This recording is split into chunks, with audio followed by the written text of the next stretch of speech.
8:30. I'll go ahead and call the meeting to order and open with a prayer, and we'll stand for the pledge. Lord, thank you for this morning. Thank you for everyone here that will be part of this meeting. Lord, we're grateful for the community we live in, and just want to give thanks for Laclede County and the good citizens that live here, and all the blessings that we have, that we enjoy here in Laclede County. As we reflect on the year that's almost behind us, thank you for the opportunity to serve. Thank you, Lord, for the resources that you provided that enabled us to provide the services that Laclede County deserves and needs. And Lord, as we look forward in anticipation to what the new year brings, we just ask that we do so in a way that with excitement, with enthusiasm, Lord, with wisdom and good judgment. And we rely on you for direction and guidance in all things that we do. And as we take up the budget in the coming week, help us to be mindful of the needs and balance that against the resources that we have available. Lord, we love you and we thank you. In Jesus' name, amen. Amen. I pledge allegiance to the flag of the United States of America and to the republic for which it stands, one nation, under God, indivisible, with liberty and justice for all.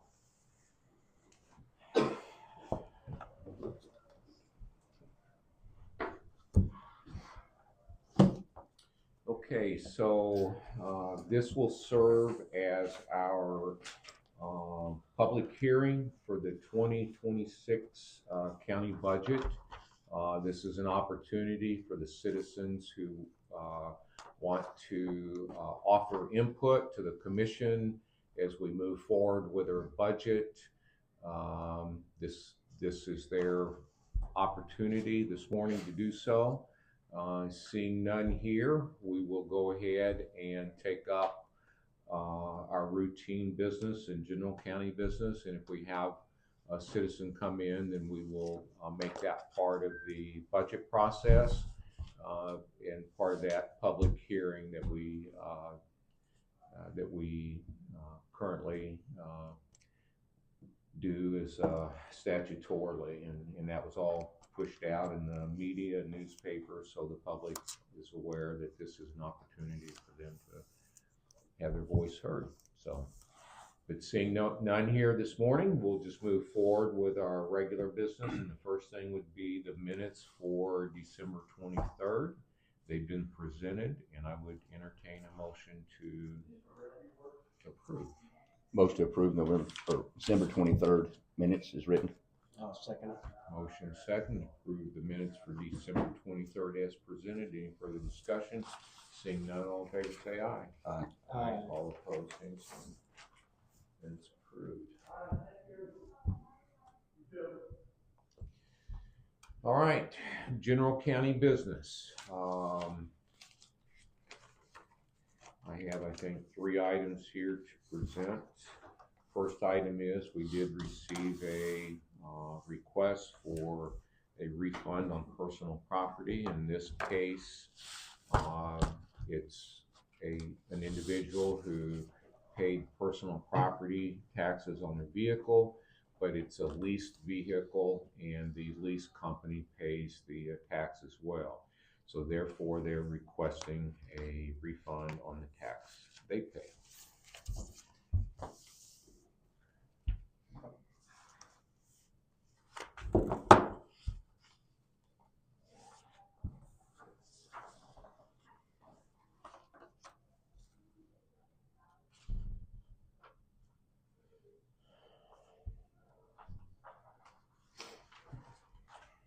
I guess on those leased vehicles and stuff, I mean, it's just like anything else that's in your possession. That's what you put it down for. But they don't have, when they put that on there, they didn't have paperwork then that that's part of their lease. Joe, I don't know that I can answer that definitively, but I think that it would be nature to, if we had a vehicle in our possession, that we would put it down. Mhm. Some people may know that, or some people may not know that. So it's possible that they did not know that the lease company would pay that, but I believe that is standard practice, that the lease company pays that. And it has been verified that this has been paid twice. It's all there in the documentation. Getting the money. Mhm. So before these come to us, they're vetted through the assessor and the collector, then they're presented to the clerk to present to the commission, so. I'd make a motion to go ahead and approve the refund amount. $400.71. There it is. Okay, I have a motion to approve the refund request as presented. Do I have I'm a gonna second? second it. And I have a second. Any further discussion? Seeing none, all in favor, say aye. Aye. Aye. All opposed, same sign. Refund approved.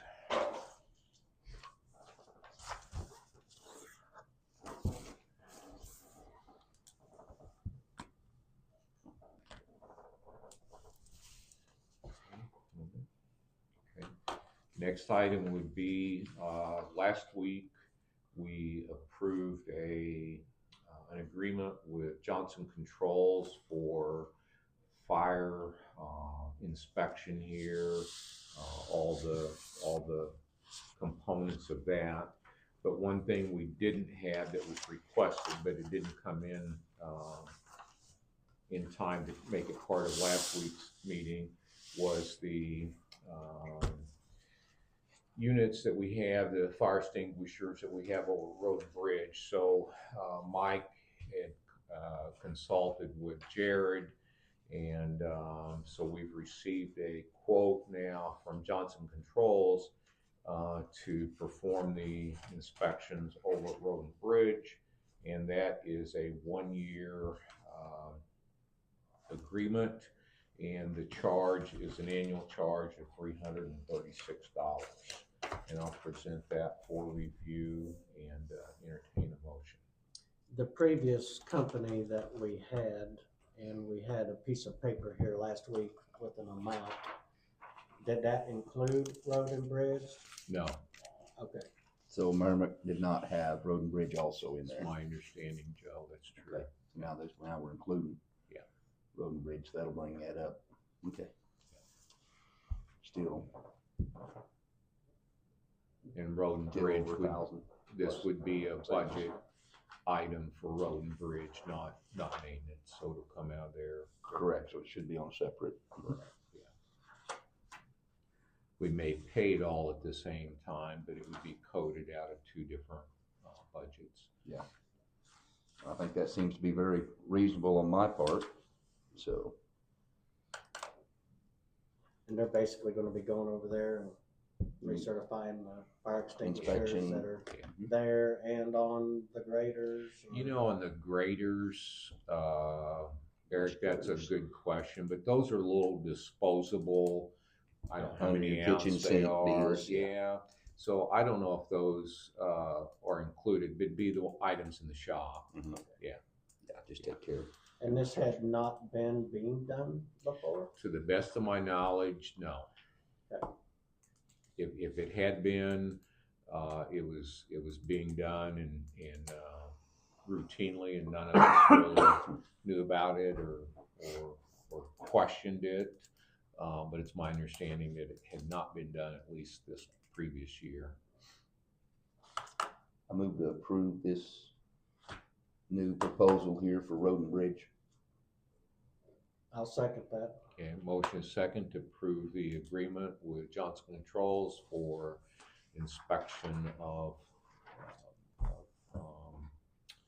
fire extinguishers at Road and Bridge in the amount discussed. Any further discussion? Seeing none, all in favor, say aye. Aye. Can't speak this morning. Don't put mine over here. You're gonna put it upside down anyway. It's possible. I know, we've done it before.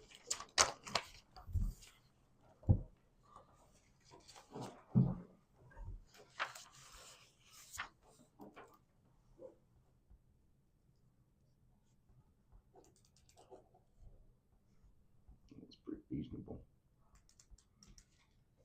Look at what type of location it is, do you want this door, outdoors, outdoors? Don't need them to do. And then they better be there, and they better be working. That's absolutely right, I mean, it's pretty cheap insurance. Okay, the next item I have, and this, this came in, this week. And this is the agreement with, Heritage Bank, regarding our, account there. And this is essentially an agreement that allows them to sweep the accounts, to put those funds in multiple other financial institutions that are guaranteed up to the $250,000. So what it does for the financial institution, they do not have to come up with additional collateral to secure the funds that we have in their account. Pledge securities is what they call it. Pledge securities, okay. And the impact that has on us would be that if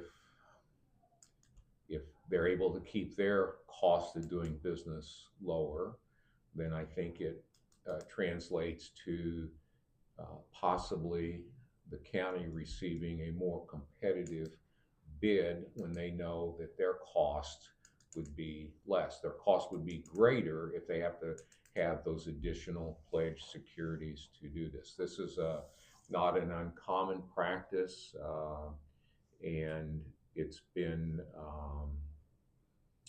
presented before, I think, if I'm not mistaken, and both of you may remember better than I, but did they not somewhat mention that when we were doing the bank bids earlier, that there was a possibility that they would want to do this?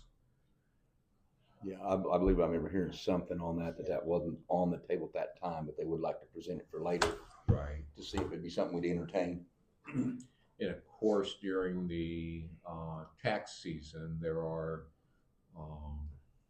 millions of dollars that are being collected this time of year. So that that spike probably kind of precipitates this and just brings it back to the table for discussion. So Christy had approached me about a week ago and suggested I reached out to Lance Boyer at the bank, and I have an agreement that they have presented, asked us to sign. And along with that, I had gotten a copy from the bank that, well, the initial conversations where would the treasurer and the collector have a willingness or desire to do this, and what would be their recommendation. And then as a result of that,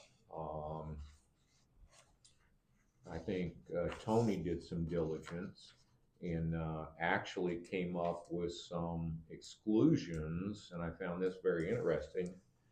And to her credit, she's excluded several banks that this money wouldn't be swept to. Asian Bank, Asian Pacific National, Bank of Anguilla, Bank of Baroda, Bank of China, Bank of India, Bank of Ontario, Bank Hapoleum, Habib American Bank, Israel Discount Bank, State Bank of India, CIBC Bank USA, Banesco, Bank of the Orient, and Worry Bank. And I thought that was pretty interesting because apparently I assumed it would be all domestic banks, but come to find out there are international banks apparently that maybe have a footprint here, obviously.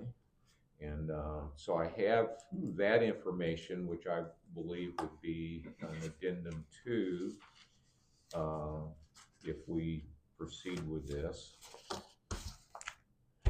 And then here's the agreement here, and it's a 17-page document. I've not read all 17 pages, but I have every belief that this is a common practice. I believe about 90% of the banks, I'm told, or of over 3,000 banks participate in this. And the safeguards are in place that we're not sacrificing securities. So, can you nutshell, I don't know, I'll try. okay, what the intent is with this agreement? Okay, And maybe give me an example or a scenario. okay, so let me try my best, Erik. So let's say we have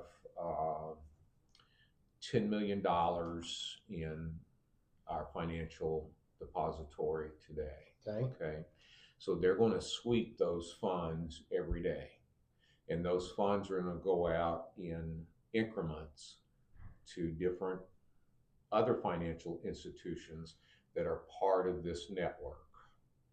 Okay, and no more than the FDIC insured amount, which is $250,000. So it'd be like $250,000 per Other institutions. Correct. place. Correct. Okay. And then at a certain time, and it was specified in here, and I don't know whether it was early morning, late afternoon, or evening, we have our funds available. So they're swept. And Linda, if you have some information on this, because Linda may have a little more background than I do because of the world that she's in and lived in and worked in. But we have funds available. But at some point we have like $0, and then we have all our money back. Okay. But what this does, then the financial institution does not have to go out here and get these pledged securities that cost them money, so that they can secure that we have our $10 million in the bank. And what that cost is, Erik, I don't know. Is that a flat percentage of the amount? Is that a one-time fee? I really don't know what that cost is, but that would be a cost of their cost of doing business, right?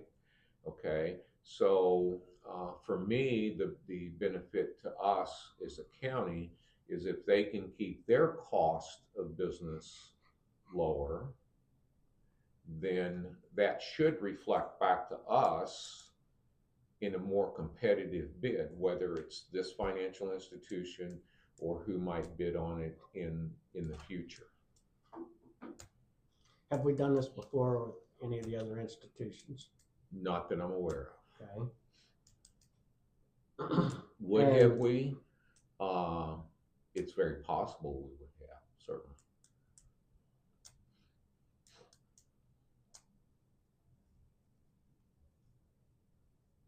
So are they loaning our money to another institution? And I'll put that in quotation marks. Well, so it sounds to me like this network that they're all part of. This money seems to me like it's traveling a path here. Yeah. And if this financial institution would have need for that revenue within a certain second in time, Erik, I don't know. I mean, to me,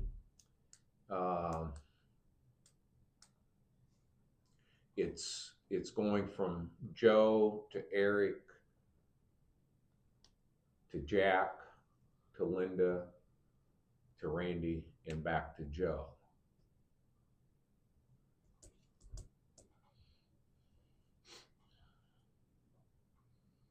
and how that works for all those parties involved,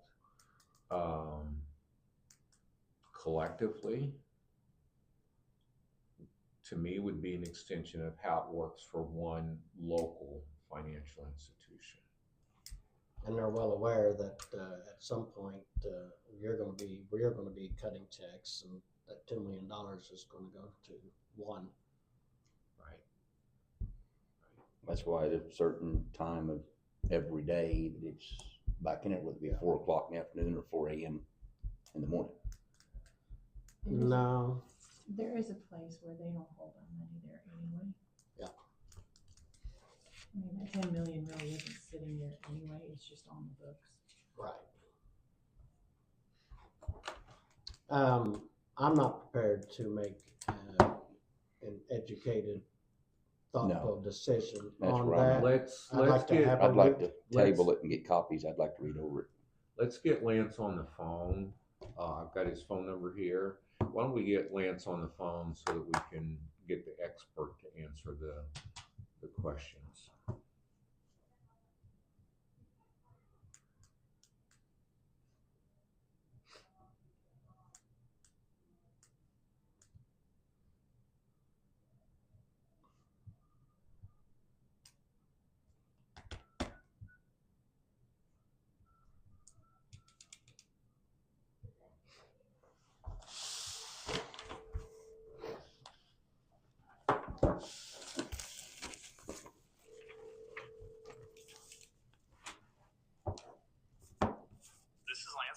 Hey, Lance, good morning. This is Randy Angst. Yeah. Okay, so we are in a public meeting. Okay. In the room is Linda Cansler, myself, Commissioner Wasmer, Commissioner Lindsey, Commission Assistant Theresa, and Jack Silberberg from the Laclede Record. So my commissioners have questions. I'm not doing as good a job explaining this as I hoped I could. But I think there may be questions, Lance, that you could provide answers so that we can make a decision on this.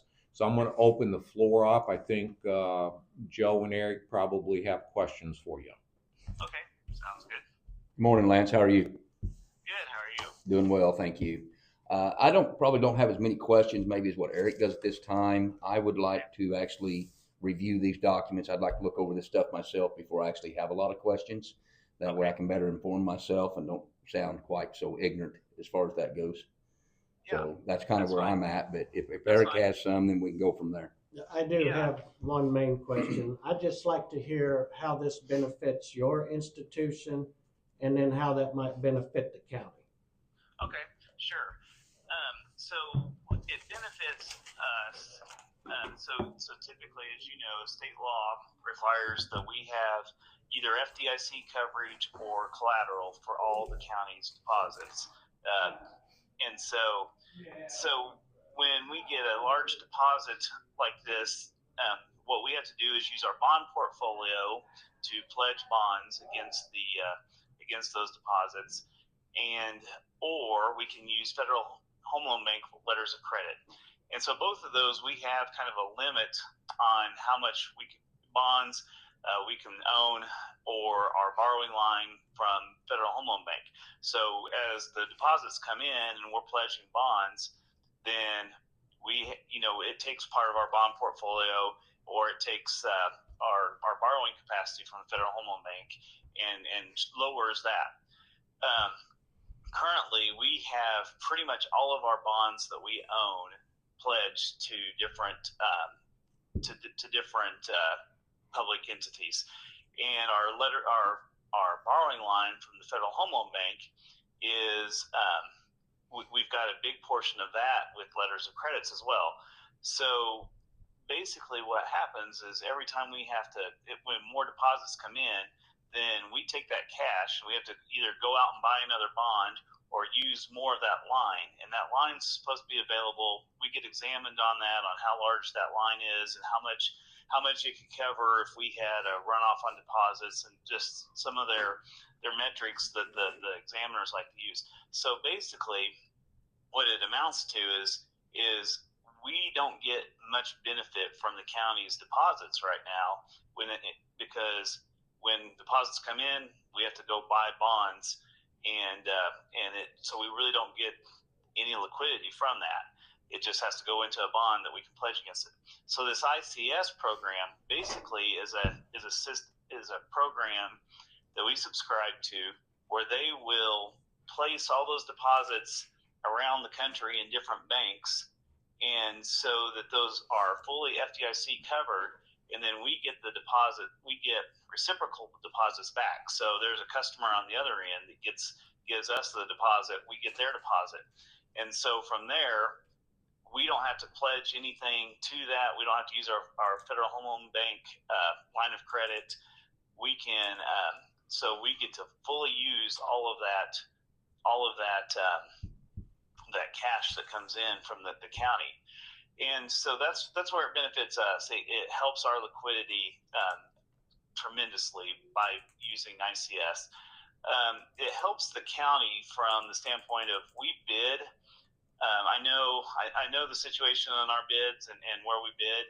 We typically bid a little bit higher. If you look back at our bid sheet, that was what we said we wanted to. We were bidding based on being able to do the ICS, and so that was part of our bid when we did that. And so we did bid a little more aggressive.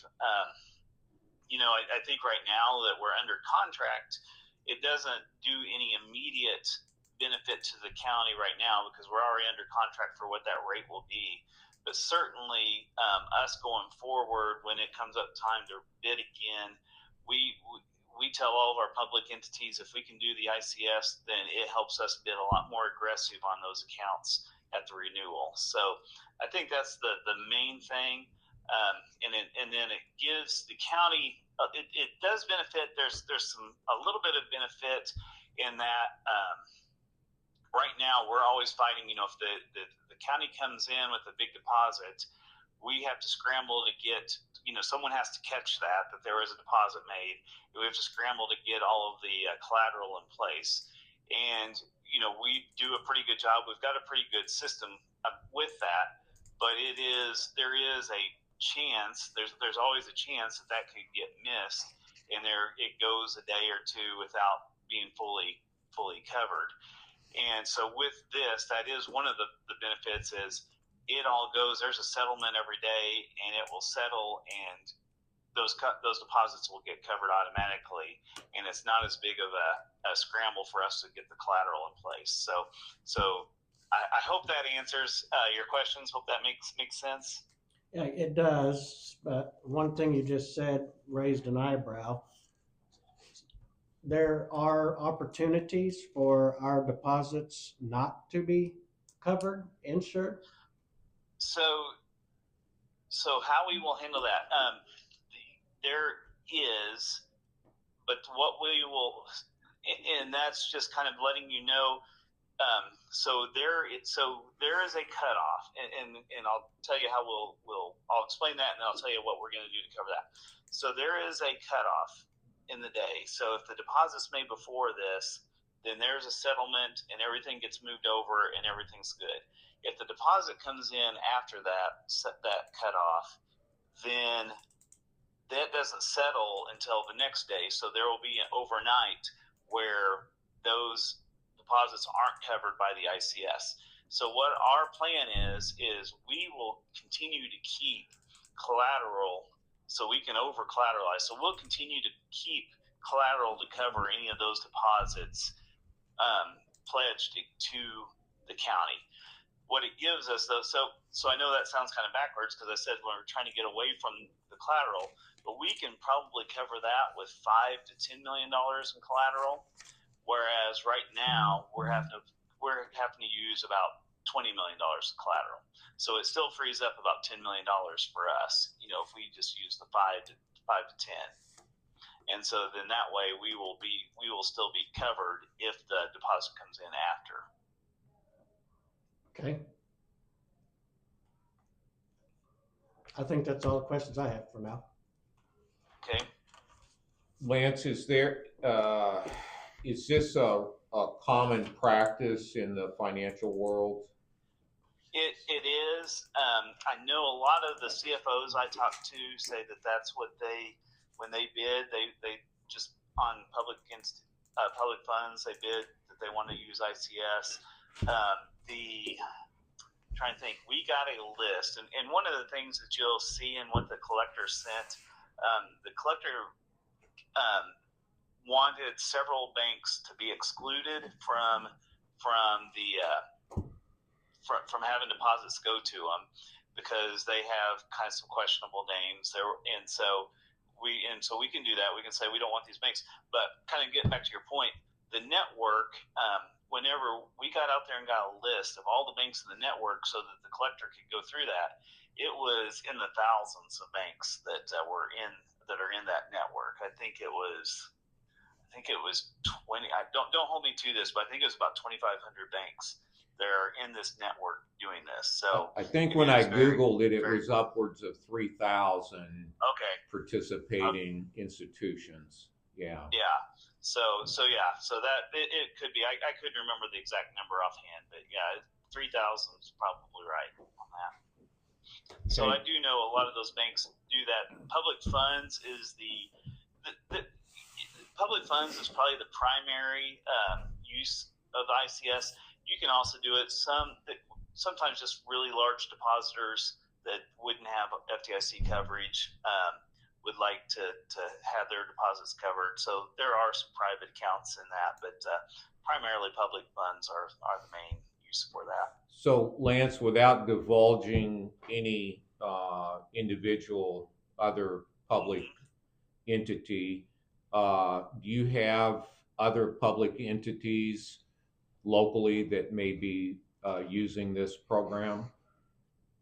Yes, we have. So we do have a couple of private accounts on it, and then we do have one fairly large public entity on it.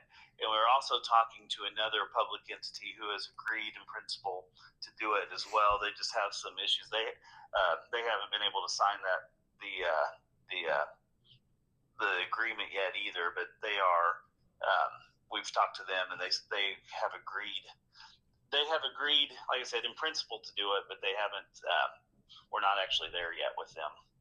It's something that's a little bit newer to us, and just we've had this program, had the ability to do it for quite a while, but actually it was when we bought the Plato branch out there.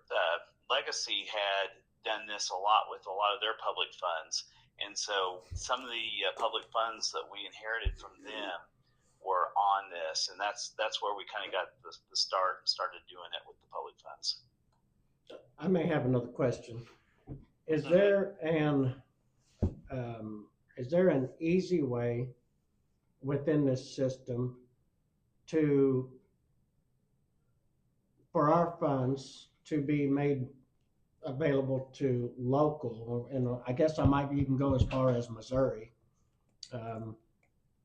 and not to some nameless bank off wherever?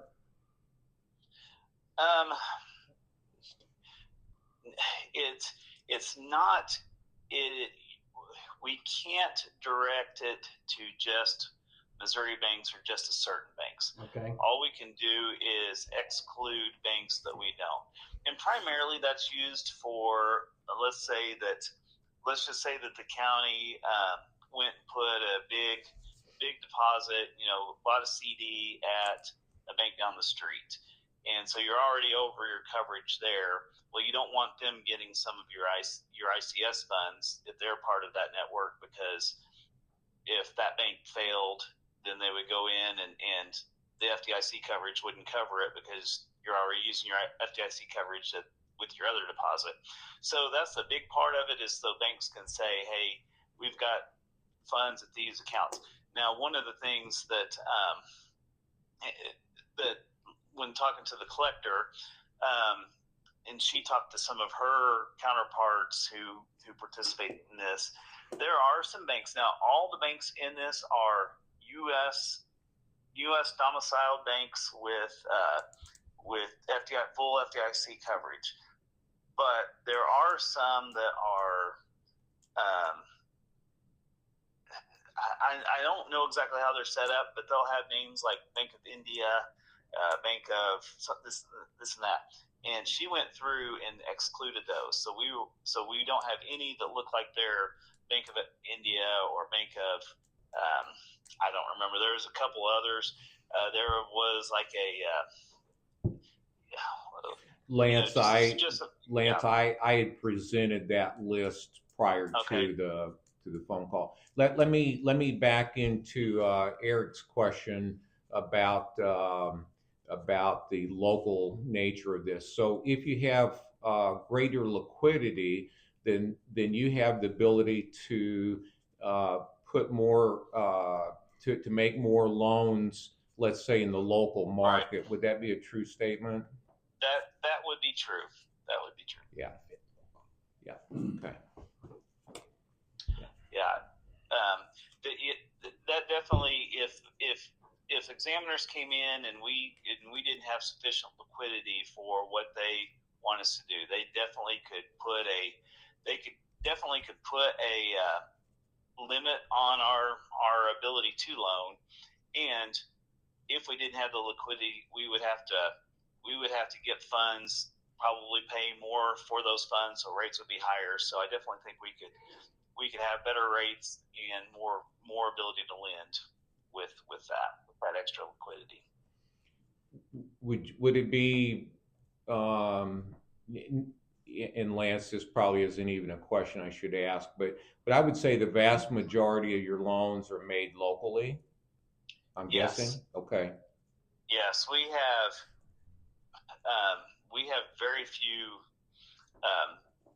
loans that's outside our trade area, and our trade area is Laclede County, Camden County, and all the counties that touch those. Yeah. So so almost all of our loans are in those two counties, and then some of the outlying counties that. So it may be a simple statement on my part, but we're stronger together. Correct. Okay. All right.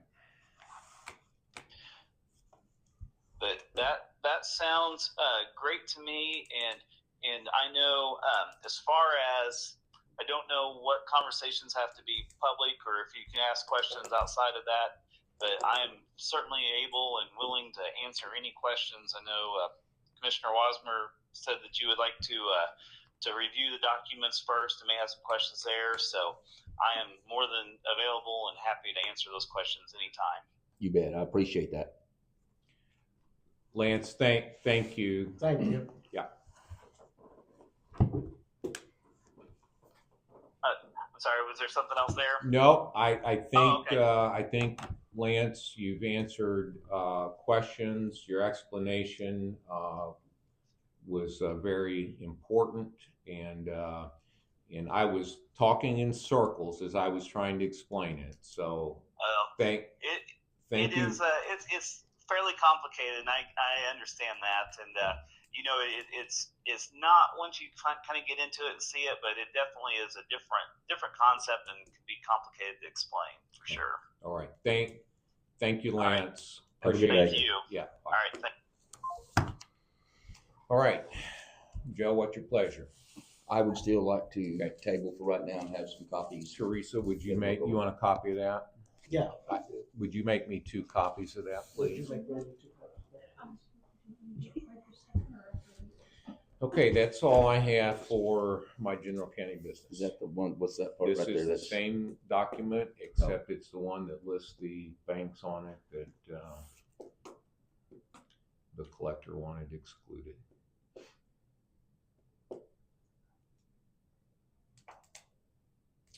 We'll go to public comments, items listed on the agenda.